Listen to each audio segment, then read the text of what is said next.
George Janko reflects on his vow to stop cursing after he was kind of confronted by it by Girls Gone Bible on one of his podcasts. This is a update on that situation from him and where he's been. Now, George, I don't know him very well. We've DM'd a little bit. Seems like a sweet guy. His podcast is blowing up. I believe God is using him, and I believe his vulnerability and, dare I say, submission in this to be corrected publicly on his own platform, I think shows a lot of fruit of the Spirit, and I'm proud of him for making this vow. So here he is giving an update on him changing his potty mouth. Let's jump into it. Tell you guys I'm working on myself. Every day I'm working on myself. And the one thing that I've been failing that I'm working on myself is swearing. And I want to circle back to the Girls Gone Bible. The Girls Gone Bible, they called me out, bro. They had that like fire behind them. And I really, really appreciate their company, bro. It was really nice. But they asked me, they go, what's up with your swearing? And I didn't say it at the time because I was trying to like put it into words, but then I read a comment and I was like, oh, that's what I meant. There's a difference in my heart versus cursing and cussing. Like I could cuss to give flavor to a conversation. And that's how me and my family grew up. Very Italian style. Like, well, what the F? You know, like it was just like, just things we did. Aren't they from Iraq? What the F? he said, yo. Hey, this is how you know George got some good people around him. Because George's like, we're Italian style. He's like, Aren't you from Iraq? Y'all, you a Syrian, bro. Y'all from Iraq. What are you talking about Italian style? That's amazing. I tried to start. Belle saw I grabbed a band and I did it so many times. The band broke. And I was like, wow, dude, like I really do swear a lot. And the reason why I'm taking this seriously is because I'm just trying to work on discipline. This year is the year of discipline, right? Amen. Structure, discipline. And I feel like I find my happiness when I give myself structure. We're made to have structure and like obedience. It's just how I feel like I'm made, at least, right? Yeah. Once I realized how much I swear after trying not to swear, I was like, oh, you're a hooligan. You can't unsee it. You're a hooligan, bro. I'm a hooligan. No, I'm but- literally a hooligan. When you see your sin for what it is, Yeah. right? And again, when I don't think George is talking about like, I was up in the middle of the night, had to use the bathroom and stubbed my toe and yelled out the S word. Yeah. I don't think he's saying that. I think he's saying, hey, I thought this area was okay. And after being confronted on it, I was like, man, I'm out of control. When God will show you something, this is what we call a blind spot. And we all have them, by the way. Y'all really like to beat up George sometimes. George, we all have blind spots, right? The difference between George is he'll tell you. Yeah. We all got blind spots. But when you start seeing it for what it is in hindsight, you're like, oh, I was wild. I was wild. Yo, this is crazy. Yeah. It's interesting for him to have that self-awareness in this. And when you do it for so much time, you know what I mean, of your life, and then it becomes a habit and like, oh, well, it makes people laugh and it's easy to just use it in your speech, you know? So, but I thought that it was beautiful and such a great example of Angela and Ariel to be able to, you know, bring that up to you, because it's not like, you know, we're becoming friends with them now, but this was our first time meeting with them in person. And, you know, it could feel very awkward to have to call out your friends on something that you think that they're doing wrong, or something that you feel like, I know this would better them if they knew this, but I don't want them to be angry with me and make it awkward. But she was able to have confidence like in her Lord and be like, no, you know what? Like, this is in my heart and I feel like I should rebuke him on this. And so, you know, because it's coming from a place of love and it's coming from God, then like he shouldn't take it in any bad way. And she leaned on that and she was able to call you out on that and have an honest conversation with you.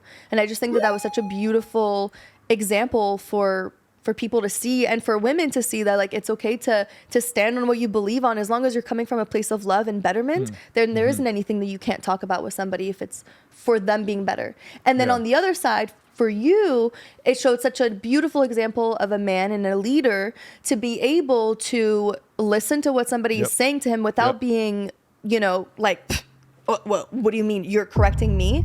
And your pride wasn't in the way, and you're able to go, you know what? You're right. Like, I am wrong. I do that, and that is wrong. And then you said, okay, and I will change it. And so to be able to make that decision right there and then in that moment, and to realize that you're wrong in a situation, it's not an easy thing to do. I've always wanted to. Yeah, shout out to George's fiance now. Congratulations on them getting engaged. The idea of blind spots, by the way, like I'm not immune from this. This just happened to me. I had the video with Adam, and we were talking about sloppy pastors. Yeah. Yes. And Kirk Kennedy called me out and corrected me, as he should have, and was right. And I had to eat that, and I had to own that, and say, yo, the way, especially now in hindsight, like I was kind of wild with the way I was talking about fat pastors. Like that wasn't okay, you know. And it's kind of cringy.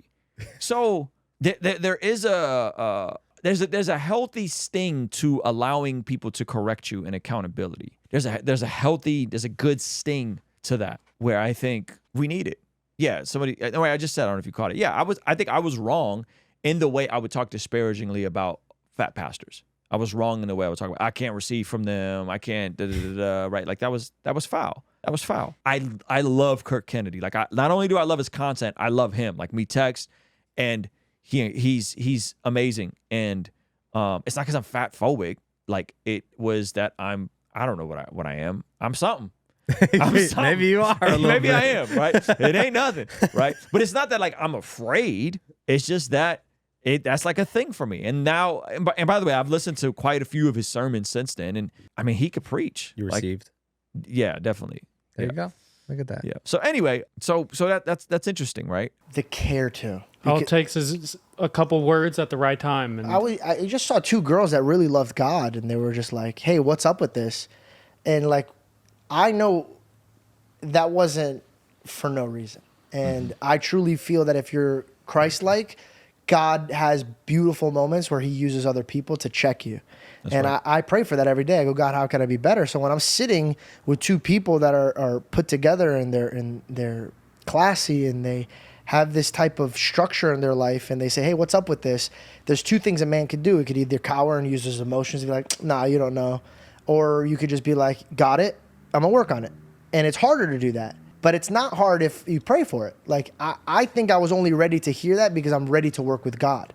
And I think that's how it is with this world, is a lot of people could see God because they want to see God and they want to get worked on and they want to be obedient. And there's some people who are like, I like moving in my pace and my time and my thing. But everything I've ever had in my life was based off of another human giving me something amazing or God opening up an opportunity. So it's stupid for me to like turn down criticism. Now, mind you, there's times I hear criticism when people are like, don't talk about God so much, blah, blah, blah. And I'm like, that's my passion. Like, you want to be telling an artist. It doesn't mean everything is somebody's telling you is right. You know, you don't have to take everything that somebody says. But you'll know when you should or shouldn't take it. Shout out to George, man. Shout out to George Janko. Pumped for that dude. I'm happy he's engaged. And yeah, I think God's gonna do some pretty cool things with him as he continues maturing and growing. And I think that's incredible. So that's super dope. George is in his bag. He's in his pocket. George is definitely in his bag. We see according to the Bible that prayer is extremely important in terms of us being transformed from the inside out when we get aligned with God's will. For the Christians watching this channel, I want you guys to implement these spiritual disciplines in your day-to-day life. And the only way I've been able to do this consistently is through writing down my prayers in a prayer journal that does a few things. One, it allows me to reflect and come to God humbly and ask him to move on my behalf. And two, it allows me to document my prayers, which ultimately help me remember the very things that I was praying for and see the hand of God tangibly in my life when he answers them. So I would urge you, consider writing down your prayers. It could be in a blank notebook. It could even be on your phone. Or you could check out the one I personally designed and used from my own quiet time and spiritual discipline that I think will be a huge blessing. It's the exact structure and system that I've used for years to pray and be more consistent in my spiritual disciplines. You can pick yours up today by clicking the link in the pinned comment below. All right, I'll see you over there. Peace.